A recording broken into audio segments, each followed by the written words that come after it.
Hello दोस्तों, astro stock prediction में आपका स्वागत है। Good morning. आज 12 सितंबर 2022 सोमवार का दिन। आज क्या हो सकता है इसके बारे में प्री मार्केट रिपोर्ट में सुबह 7:30 बजे जानने की कोशिश करेंगे। दोस्तों, शुरू करने से पहले चैनल के डिस्क्रिप्शन बॉक्स में बिलो द टाइटल डिस्क्लेमर रखा है, उसको कृपया पढ़ी जानिए। एज पर डिस्क्लेमर, ये एजुकेशनल प्रोग्राम है। इसके तहत जो भी मैं बोलता हूँ ये मेरी पर्सनल राय है, मेरी खुद की राय है। आपके प्रॉफिट या लॉस, लाभ या हानि के लिए मैं और मेरा चैनल जिम्मेदार नहीं रहेंगे, रिस्पॉन्सिबल नहीं रहेंगे। ये प्लीज़ प्लीज़ नोट करके रखिए। चलिए दोस्तों, शुरू करेंगे। दोस्तों, एस निफ्टी अभी लगभग सिर्फ 2 पॉइंट प्लस में दिखा रहा है, यानी फ्लैट ओपनिंग के संकेत दिखा रहा है मार्केट, इंडियन मार्केट।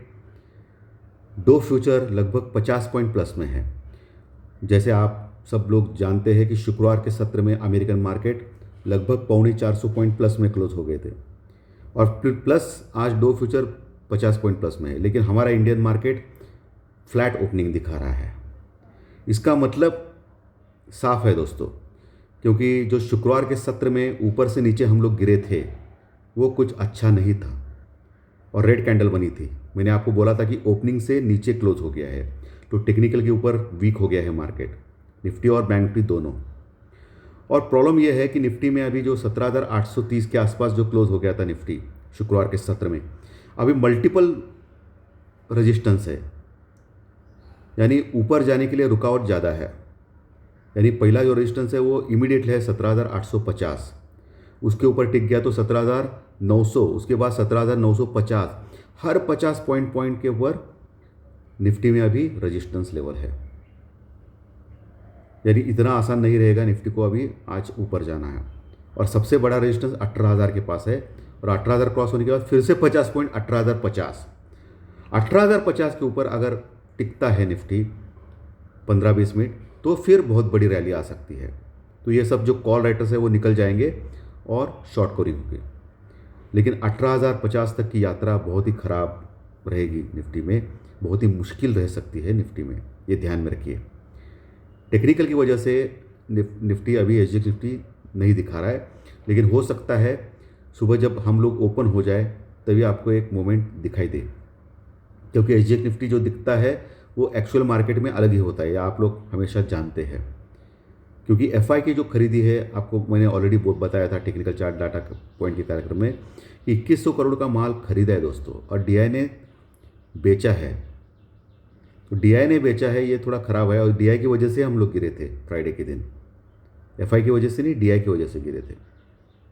तो ये थोड़ा ख़राब है, ये मामला थोड़ा ख़राब है, ये प्रॉब्लम है मार्केट में। अभी डीआई को थोड़ा सपोर्ट करना चाहिए मार्केट को। एफआई तो कोई प्रॉब्लम नहीं है, एफआई में अभी कोई प्रॉब्लम दिखती नहीं है।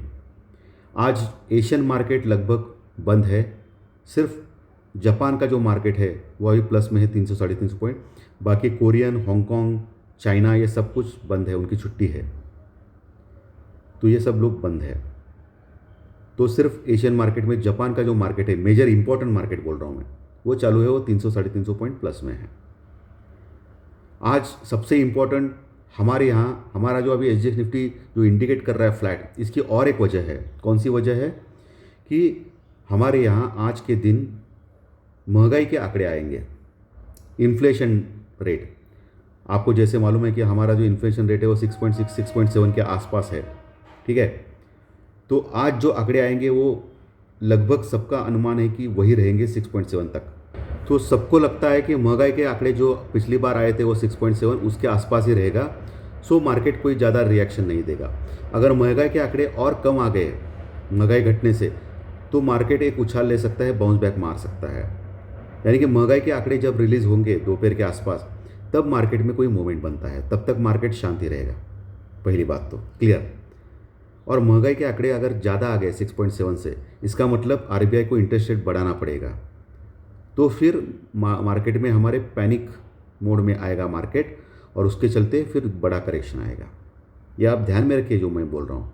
सो आज सबसे इम्पोर्टेंट ये चीज़ है, हमारे मार्केट में महंगाई के आंकड़े जो आने वाले हैं उसके ऊपर आपका ध्यान रखना है। सो आप आज दोपहर के बाद या महंगाई के आंकड़े आने के बाद थोड़ा सा मूवमेंट देखेंगे मार्केट में।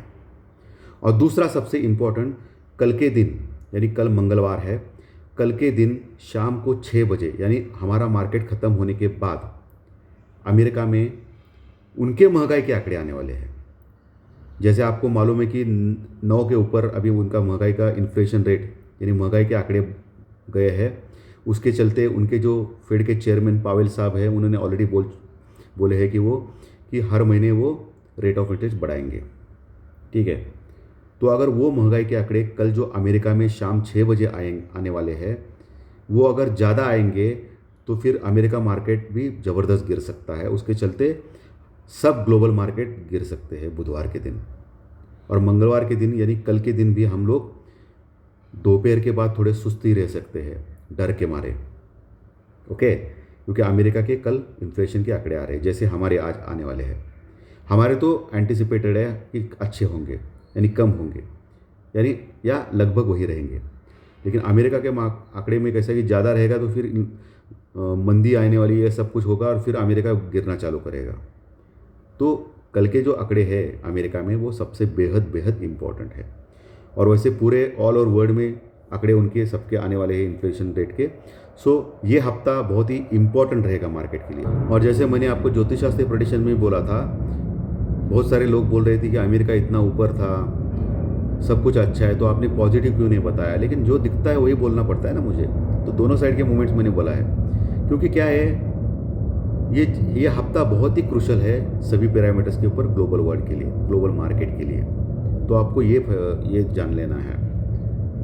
दूसरा, जो अमेरिका में जो होने वाला है उसकी आशंका से अभी आज और कल हमारा मार्केट थोड़ा सा सहमा रहेगा, थोड़ा शांत रहेगा। इतना आसानी से 18,000 के ऊपर जाने की कोशिश नहीं करेगा। ओके, 18,050 तक मैक्स टू मैक्स जा सकता है। उसके ऊपर फिर 18,200 का लेवल है, वो मैंने ऑलरेडी बोला है। नीचे तो मल्टीपल सपोर्ट है, 17,800 के ऊपर भी सपोर्ट है, 17,700 के, 17,600, बहुत ही मल्टीपल सपोर्ट है। उसके बारे में तो जैसे नीचे आएगा तो आपको बाय एंड डिप करना है, ये तो मैंने ऑलरेडी क्लियर किया हूँ। और ऊपर जैसे जैसे जो रेजिस्टेंस मैंने बताया अभी थोड़ी देर पहले निफ्टी में, वैसे वैसे आपको ऊपर से शॉर्ट करना है विथ स्टॉप लॉस। ओके, या पुट लेना है निफ्टी में, ये सबसे इंपॉर्टेंट चीज़ है। आज आईटी मेटल के स्टॉक्स बढ़ेंगे, क्योंकि जो फ्राइडे के सत्र में आईटी और मेटल के स्टॉक वर्ल्ड मार्केट में बढ़े थे, अमेरिकन मार्केट में। सो इसके चलते आज आईटी और मेटल में उछाल आ सकता है। रिलायंस के ऊपर एक दृष्टि रखना है, क्योंकि रिलायंस पिछले कई दिनों से अंडर परफॉर्म कर रहा है। और वैसे क्रूड भी नहीं ज़्यादा बढ़ रहा है, क्रूड भी लगभग वो 90 टू 90 डॉलर के आसपास है। सो ज़्यादा कुछ नहीं है, $90 के नीचे तो बहुत ख़राब है क्रूड ऑयल। सो रिलायंस का जो मूवमेंट है वो अगर डल रहेगा और आईटी के स्टॉक बढ़ेंगे और बैंकिंग स्टॉक ने उनको सहारा दिया, तो हम लोग फिर से 17,950 के आसपास जाने की कोशिश कर सकते हैं। ओके, आज के दिन फिर वहाँ से नीचे आ सकते हैं, तो आपको उसके ऊपर ध्यान रखना है। बैंक निफ्टी जो 40,400 के ऊपर क्लोज हो गया, हालांकि निफ्टी से स्ट्रांग है बैंक निफ्टी, लेकिन प्रॉब्लम यह है कि बैंक निफ्टी में बहुत सारे स्टॉक ऑलरेडी 52 वीक्स लो के पास है या ऑल टाइम हाई के पास है या ओवरबॉट है। सो आपको सावधान रहना है। बैंक निफ्टी एक नी जर्क रिएक्शन दे सकता है कभी भी 1-1.5 पॉइंट का, क्योंकि कल मैंने बोला है ना अमेरिका में इन्फ्लेशन आंकड़े आने वाले हैं। सो अगर ख़राब आ गए तो फिर 1,500-2,000 पॉइंट गिरने से कोई नहीं बचाएगा बैंक निफ्टी को। सो आपको अलर्ट रहना है। वही निफ्टी में क्या होता है कि इतना ख़राब न्यूज़ आने के बाद निफ्टी क्यों ज़्यादा नहीं गिरता है, क्योंकि रिलायंस जो पिछले कई दिनों से अंडर परफॉर्म कर रहा है वो शायद मार्केट को होल्ड कर सकता है। तो इसके चलते निफ्टी कल नहीं ज़्यादा गिरेगा। कल परसों जो भी जब अगर ख़राब न्यूज़ आ गया, तो अगर अमेरिका में भी अच्छा न्यूज़ आ गया तो फिर वर्ल्ड मार्केट सब लोग बढ़ेंगे, ये अलग बात है। न्यूज़ बेस है अभी, क्योंकि ये हफ्ते न्यूज़ बेस देखना है हमको। सो बैंक निफ्टी जो 40,400 के ऊपर है, वो पहला जो रेजिस्टेंस है वो 40,550 के पास है, यानी 500 के पास कॉल राइटिंग है। 550 के ऊपर टिक गया तो 40,850, और 40,850 के पास आपको अवश्य बैंक निफ्टी में पुट लेना है या बैंक निफ्टी शॉर्ट करना है, लेकिन स्टॉप लॉस के साथ। ठीक है, नीचे आपको 200-400 पॉइंट मिल सकते हैं। और बाय ऑन डिप्स के लिए आपको क्या करना है, नीचे 40,200 और 40,000, सबसे इंपॉर्टेंट 40,000 जहाँ पुट राइटिंग हो गई है। सो 40,000 के ऊपर अगर बैंक निफ्टी गलती से भी आ गया तो वहाँ आपको बाय करना है, बाय ऑन डिप करना है, लेकिन स्टॉप लॉस के साथ। स्टॉप लॉस क्या रखना है भाई, 39,920 का मैं ऑलरेडी बोल चुका हूँ। 39,920 का स्टॉप लॉस लगाना है। और 40,000 के आसपास आपको बैंक निफ्टी में बाय करना है। अगर 400 पॉइंट अगर टूट गया तो गलती से भी, वो अच्छा बाइंग का अपॉर्चुनिटी है। सो ओवरऑल मुझे लगता है 40,000 और ऊपर 40,800 850 ये मैक्स टू मैक्स ये 700-800 की रेंज रह सकती है बैंक निफ्टी में आज और कल में। और परसों ज़्यादा हो सकती है, क्योंकि परसों हम लोग रिएक्ट करेंगे कल, जो कल आने वाला जो इन्फ्लेशन ये है डाटा है अमेरिका का, तो बुधवार के दिन रिएक्ट करेंगे, वो अलग बात रहेगा। ये 1-2 दिन में 40,000 40,850 के आसपास खेल सकता है बैंक निफ्टी, और निफ्टी 17,700 और 17,950 इस टाइम पे टाइम पास कर सकता है। तो आपको ये चीज़ें सब कुछ देखनी है आज के दिन दोस्तों। सो बी अलर्ट, कॉशस है अप्रोच। आज जो हमारा इन्फ्लेशन डाटा आ रहा है उसके ऊपर ध्यान रखिए। So thank you very much दोस्तों। टेक्निकल चार्ट डाटा पॉइंट्स के कार्यक्रम में आज दोपहर में ज़रूर मिलेंगे। Thank you.